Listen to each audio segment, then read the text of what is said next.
Yeah, guys, good morning. We do start with some breaking news out of the UAE, where officials say that a drone attack against a nuclear power plant caused a fire at a generator on the outskirts of the facility. This is a significant attack and likely conducted by the Iranian regime.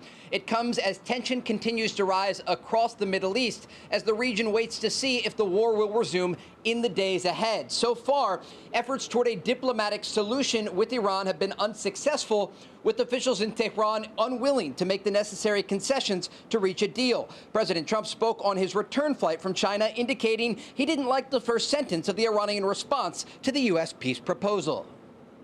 I looked at it, and if I don't like the first sentence, I just throw it away.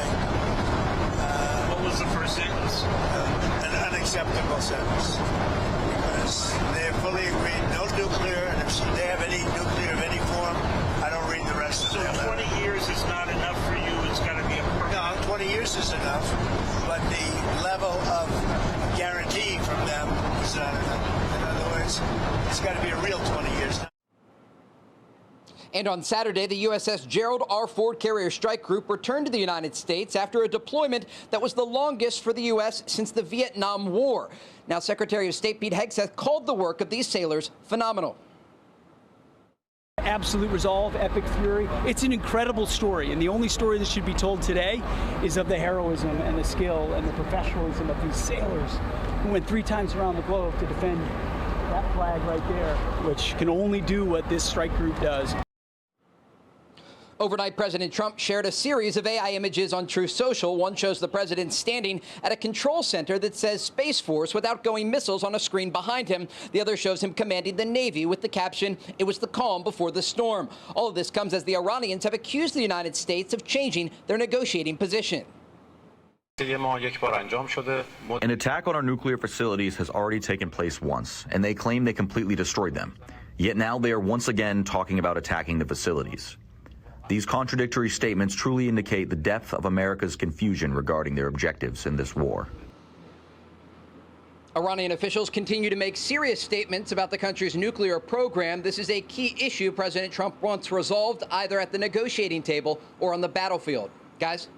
Trey, real quick, of the many things I believe the New York Times broke this week as far as what the administration may do, one of the things was, one, a ground offensive for the nuclear material, but the other one was still this idea of taking Carg Island. That might become a reality. Could you explain if there's any breadth to that and why?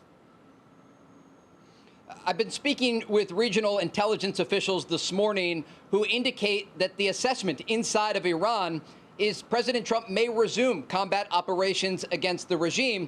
And these officials say that currently the Iranians are conducting a strategy of deception and delay with hopes that buying time would actually make it more difficult if the war does resume.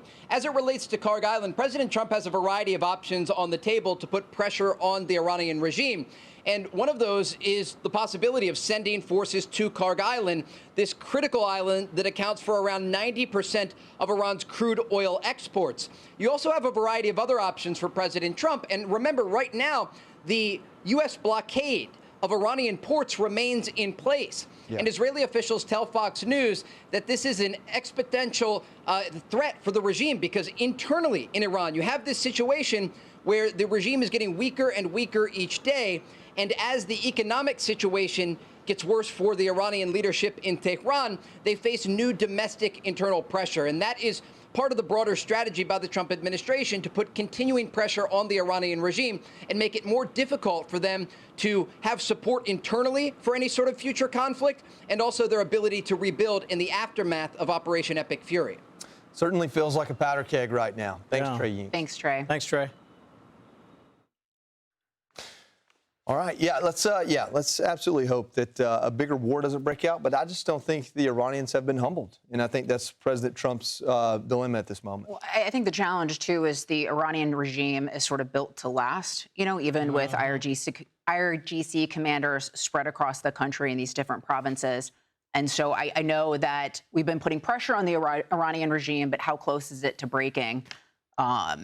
Particularly when we're sort of dictated by election cycles as well with the midterm election coming up. So Yeah, I'm glad you said it that way, especially because a lot of people will expect things to happen quickly.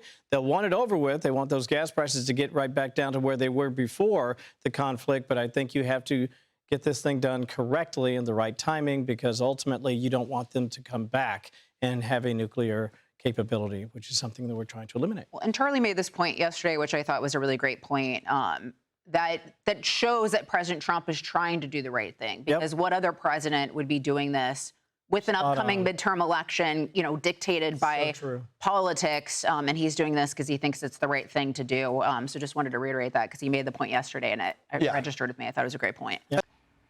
Be sure to like and subscribe for all the Fox News latest on YouTube, and catch full shows streaming now on Fox One.